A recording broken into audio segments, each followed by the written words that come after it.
ఉన్న బంగారాన్ని విడిపించి ఆ రోజు ఆన్లైన్ రేటుకే మేము కొంటాం. Sharma gold company. నమస్కారం, వెల్కమ్ టు సుమన్ టీవీ. నేను గీతాంజలి. పితృపక్షాలు ప్రారంభమయ్యాయి, ముగిసే దశకు కూడా రాబోతున్నాయి మరొక 5-6 రోజుల్లో. ఇప్పటికీ మా పెద్దవాళ్ళకి మేము ఏ కార్యక్రమాలు చేయలేకపోయామండి, ఏవైనా అనువైన రోజులు ఉంటాయా, ముఖ్య తిథులు ఏమైనా ఉన్నాయా, ఆ రోజుల్లో కార్యక్రమం చేయిస్తే మంచిదా, ఏ విధంగా చేయాలి, ఎలా చేయాలి, ఎవరెవరికి ఏ విధంగా పితృతర్పణాలు మేము పెట్టాలని చాలా మందిలో సందేహాలు ఉన్నాయండి. వీటికి సంబంధించి క్వశ్చన్స్ కూడా అడుగుతున్నారు కామెంట్స్ రూపంలో. నాకు అనిపించింది సరైన సమాధానం ఇవ్వాలి, మీకు కూడా ఈ చివరి అవకాశాన్ని వినియోగించుకునేటువంటి ఈ అద్భుత అవకాశం ఉండాలి అనే ఉద్దేశంతో మేము ఆహ్వానించాము. భద్రాచలంలో ఉన్నటువంటి గోవింద కల్పవృక్ష నారసింహ సాలగ్రామ ఆశ్రమ నిర్వాహకులు, ప్రముఖ ఆధ్యాత్మికవేత్త, నృసింహ సేవకులు డాక్టర్ కృష్ణ చైతన్య స్వామి గారు. వారితో మాట్లాడదాం. వారు మనతో పాటు ఉన్నారు. గురుగారు నమస్కారం అండి. నమస్కారం అమ్మా. పితృపక్షాలు విన్నారు, ఈ విధంగానే అడిగారండి. మేము ఇన్ని రోజులు పెట్టలేకపోయాం. కొంతమంది అయితే తిథి తెలియదు మాకు, ఏ రోజున చెయ్యాలి, ఎవరెవరికి ఏ విధంగా ఎలా అంటూ ఏమైనా నియమం ఉంటుందా, మేము ఎలా రావాలి, ఎలా కలవాలి, మేమే స్వయంగా వెళ్ళాలా, ఇలా ఇంకా క్వశ్చన్స్ అడుగుతూ ఉన్నారు. దాదాపుగా ఎన్ని రోజులండి? వారం గడిచిపోయింది, 8 రోజులు అయిపోయినాయి. ఇంకా 9-10 దగ్గర ఇంకా 4-5 రోజులు ఉన్నట్టు. ఎవరెవరు ఈ రోజుల్ని వినియోగించుకోవచ్చు చక్కగా?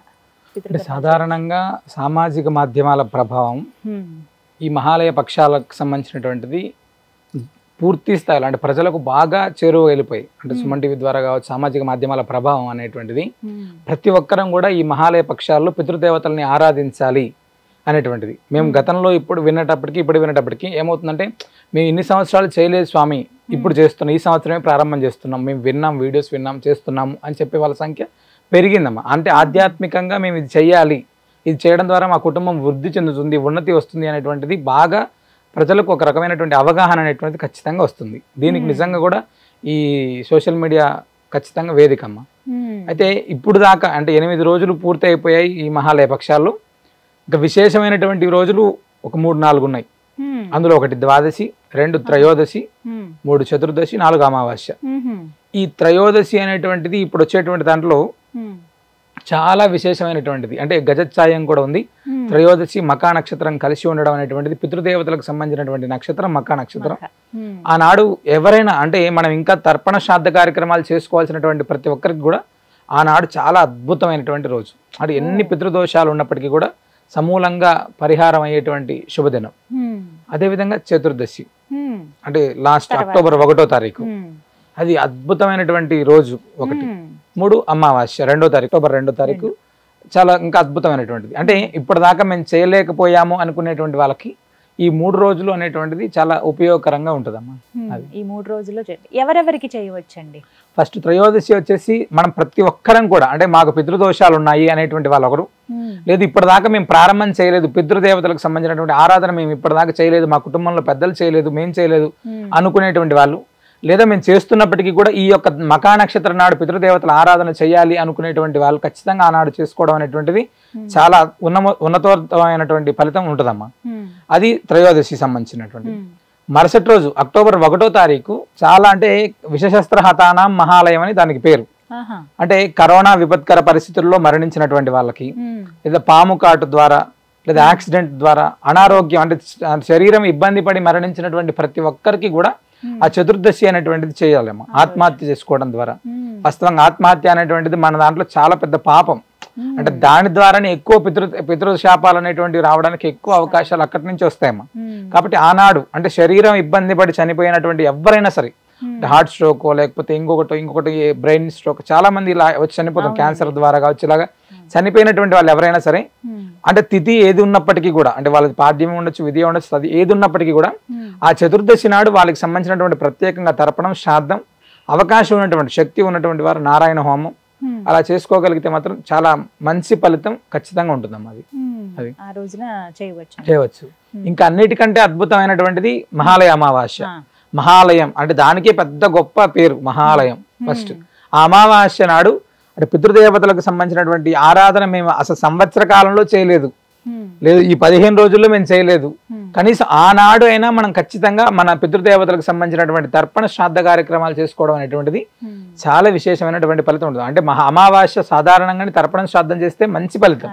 అలాంటిది మహాలయ అమావాస్య నాడు చేయడం అనేటువంటిది అంటే వాళ్ళని సంతృప్తి పరిచి ఉత్తమ గతులు వాళ్ళకు వచ్చి మనకు ఆశీర్వాదం అందేటువంటి శుభదినం అమ్మ అది ఆ రోజున ఈ మొత్తంగా ఈ 3 రోజులు చాలా విశేషమైనది. అవునమ్మా. అంటే ఇప్పటి వరకు ఎవరైతే చేయించలేదో వారు ఇప్పుడు చూసి చేయించు. ఖచ్చితంగా చేసుకోవచ్చు. అవకాశం ఉన్నటువంటి వారు అంటే చెయ్యాలని అటువంటి ఆతృత మీకు ఉంది అనుకునేటువంటి వాళ్ళు తప్పకుండా ఈ 3 రోజులు ఉపయోగించుకుంటే చాలా మంచిదని మా యొక్క ఆలోచన. ఉదాహరణకి చవితి వచ్చింది అనుకోండి, చవితి నాడు ఆల్రెడీ చేసాము, మళ్ళీ మహాలయానికి చేయించవచ్చా? అలా చవితి రోజు చేసిన, అష్టమి రోజు చేసిన, ఏం చేసినప్పటికీ కూడా అమావాస్య నాడు తప్పకుండా చేసుకోవచ్చు అమ్మా, ఖచ్చితంగా.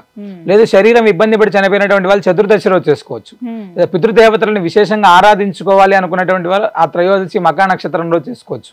ఈ 3 కూడా అంటే వరుసగా రావడం. రెండోది ఏంటంటే త్రయోదశి మకా నక్షత్రం గజఛాయం అనేటువంటి ప్రభావం, అమావాస్య అనేటువంటిది ఆమా గజఛాయం అనేటువంటిది చాలా అంటే పితృదేవతల ఆరాధన ఆ 3 రోజుల్లో చేయడం అనేటువంటిది విశేషమైనటువంటి ఫలితాలని ఖచ్చితంగా ఇస్తుందమ్మా. మనం శ్రాద్ధం చేసేటప్పుడు ఎంత శ్రద్ధగా ఉంటామో ఈ మహాలయాల్లో ఈ యొక్క 3 రోజులు కూడా మనం అంతే శ్రద్ధగా చేసుకోగలిగితే చాలా అద్భుతమైన ఫలితం ఉంటుంది. అయితే దూరంగా ఉన్న వాళ్ళకి ఎలా అనేది ఒక పెద్ద సందేహం. అవునమ్మా, మనం నృసింహ సేవావాహిని నుంచి మనం గత 8-9 రోజుల నుంచి కూడా చాలా అద్భుతంగా భద్రాద్రి దివ్యక్షేత్రంలో గోదావరి నదీ తీరంలో మహానారాయణ హోమం, మహారుద్ర హోమం, తర్పణము, శ్రాద్ధము, ప్రతినిత్యం గోపూజ, అన్న సమారాధన, సాయంత్రం ఏమో వేదపారాయణం, శ్రీమద్ భాగవత పారాయణం, ఇవన్నీ కూడా చాలా అద్భుతంగా చాలా భక్తి శ్రద్ధలతోటి అద్భుతంగా నడుస్తున్నాయమ్మా. అంటే చాలా మంది నమోదు చేసుకున్నారు. వాళ్ళకి ప్రతి నిత్యం కూడా చేసినటువంటిది మన యూట్యూబ్ ఛానల్ ద్వారా అందరికి పంపిస్తున్నాం. ప్రతి ఒక్కరు చూస్తున్నారు, చాలా ఆనందపడుతున్నారు. మాకు పంపిస్తారండి అంటే ఆ జరిగిన కార్యక్రమం అంతా కూడా కులంకషంగా కొంచెం కొంచెం పార్ట్ అంతా తయారు చేసి ఆ వీడియోని మనం పెడుతున్నాం అమ్మా. చాలా మంది చూసి చాలా మంది ఎంత ఆనందంగా ఫోన్ చేస్తున్నారంటే మాకి, స్వామి మేము చాలా మా బంధువులను అడిగాం, చేయమని అడిగాం, ఎవరైనా అడిగితే వాళ్ళు మాకు ఎన్ని డబ్బులు ఇస్తారో లేదా మాకు ఏమి ఇస్తారా అనేటువంటి దాంతో చాలా మంది చేయనంటున్నారు. మాకు ఇదే వివిధ కారణాల రీత్యా తప్పించుకునేటువంటి వాళ్ళ సంఖ్య పెరుగుతుంది స్వామి, మీ ద్వారా చేస్తున్నాం, చాలా ఆనందం. సుమన్ టీవీలో ఈ వీడియో చూసాం, మేము వచ్చాం, ఇక్కడ జరిపించుకుంటాం, మాకు చాలా ఆనందంగా ఉంది. అంటే మాట్లాడుతుంటే వాళ్ళు చాలా మంది వాళ్ళ కళ్ళలో నీళ్లు చూసామమ్మా. అంటే భగవంతుడు అనేటువంటి వాడు ఒక వేదికని ఎలా అయినా ఇస్తాడు. ఇప్పుడు ఈ దీని ద్వారా చాలా మందికి ఇక్కడ తర్పణ శ్రాద్ధ కార్యక్రమాలు చేసుకోవడానికి అవకాశం ఇచ్చాడు నిజంగా కూడా. దానికి మీకు ధన్యవాదాలు చెప్పాలి లేదమ్మా. ఎందుకంటే మేము వినేటువంటి ఫోన్స్ లో 100 కాల్స్ వస్తే అందులో కనీసం 45-50 మంది చెప్పేటువంటి మాట, మా వాళ్ళని ఎవరిని అడిగినా కూడా చేయట్లేదు, ఆడపిల్లలు ఉన్నారని చేయకపోవడం ఒకటి ఇబ్బంది, లేకపోతే ఇలా ఆడపిల్లలు ఉన్నా కూడా చేయొచ్చు, కర్తగా పెట్టి చేయొచ్చు అని మేము ఎంత చెప్తున్నప్పటికీ కూడా వాళ్ళకి తెలియనటువంటి బాధ అనేటువంటిది చాలా. అంటే ఇన్ని సంవత్సరాలు చేయలేకపోయాం, ఇప్పటి నుంచైనా చేస్తాం స్వామి, ప్రతి సంవత్సరం కూడా ఈ కార్యక్రమం జరిగేటప్పుడు తప్పకుండా మాకు ఇంటిమేట్ చేయండి, ఇలాంటి వాళ్ళ మాటలు చాలా వింటున్నాం మేము. చాలా బాగుంది కూడా. ఎలా నమోదండి ఇప్పుడు కొత్తగా చేయించుకునే వాళ్ళకి? ఇప్పుడైనా ఇబ్బంది ఏంటంటే పితృదేవతలు ఎవరైతే పరమపదించున్నారో వారి పేర్లని అంటే లిస్ట్, వాళ్ళు ఎవరైనా మనకు ఈ నెంబర్లకు ఫోన్ చేస్తే ఆ లిస్ట్ పంపిస్తారు.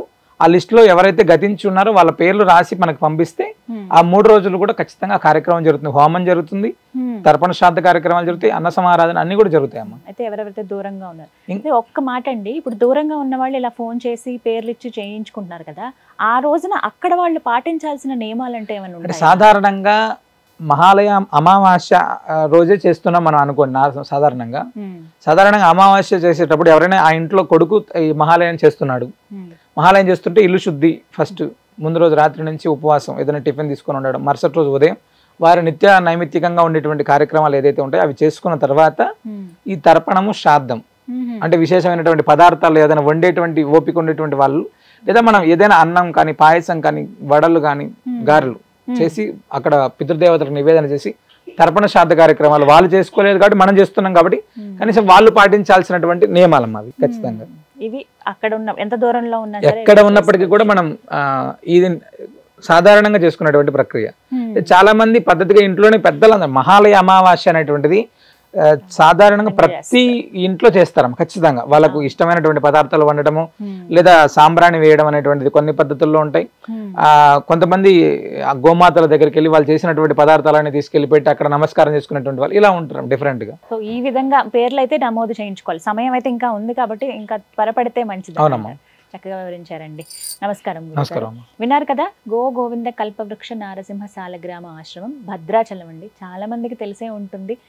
కొన్ని వీడియోస్లో చూసాం, ఆ స్వామి మహిమ తెలుసుకున్నాం. ప్రత్యేకించి ఆశ్రమ నిర్వాహకులు ఎవరైతే ఉన్నారో కృష్ణ చైతన్య స్వామి గారు, వారు ఇలా పితృ కార్యక్రమాలు చేయాలని నిర్ణయించుకున్నారు. ఈ పక్షం రోజుల పాటు వివిధ పూజ కార్యక్రమాలు, పితృ కార్యక్రమాలు కూడా జరుగుతూ ఉంటాయి. అంటే చాలామంది ఇన్ని రోజుల్లో మేము చేయించుకోలేకపోయాం అనుకున్న వాళ్ళు చివరి 3 రోజులు చాలా ముఖ్యమైనవని చెబుతున్నారు. త్రయోదశి, చతుర్దశి, అమావాస్య, మహాలయ అమావాస్య ఏదైతే ఉందో ఈ 3 రోజుల్లో కనుక మీరు చేయించుకోదలుచుకుంటే స్క్రీన్ మీద నెంబర్ ఇస్తున్నాను, అలాగే అడ్రస్ కూడా ఇస్తాను. ఫస్ట్ మీరు నెంబర్కి కాల్ చేసి ఒక ఫామ్ మీకు పంపిస్తారు, అది ఫిల్ చేయండి. ఎవరెవరికి మీరు కార్యక్రమాలు చేయాలనుకుంటున్నారో, ఎంత అవుతుంది ఏంటని వివరాలు కనుక్కొని మీరు కనుక కార్యక్రమం చేయించుకుంటే చాలామంది వాళ్ళంతటి వాళ్ళే వచ్చి మాకు ఇలా జరిగిందండి, శుభం జరిగిందని చెప్పారంటే గురుగారు చెప్తున్నారు సంతోషించాము అని. ఎప్పటి నుంచో చెయ్యని వాళ్ళు కూడా ఇప్పుడు చేయించుకోవడం అనేది వాళ్ళ ఇంట్లో శుభాలకు దారితీస్తుందని అంటున్నారు. మరి ఇంత మంచి అవకాశం, మన పెద్దలకి మనం నమస్కరించుకునేటువంటి, పితృ కార్యక్రమాలు చేసుకునేటువంటి అద్భుత అవకాశాన్ని ఎవరు మిస్ చేయొద్దు, అందరూ వినియోగించుకుంటారని కోరుకుంటున్నాను. నమస్కారం.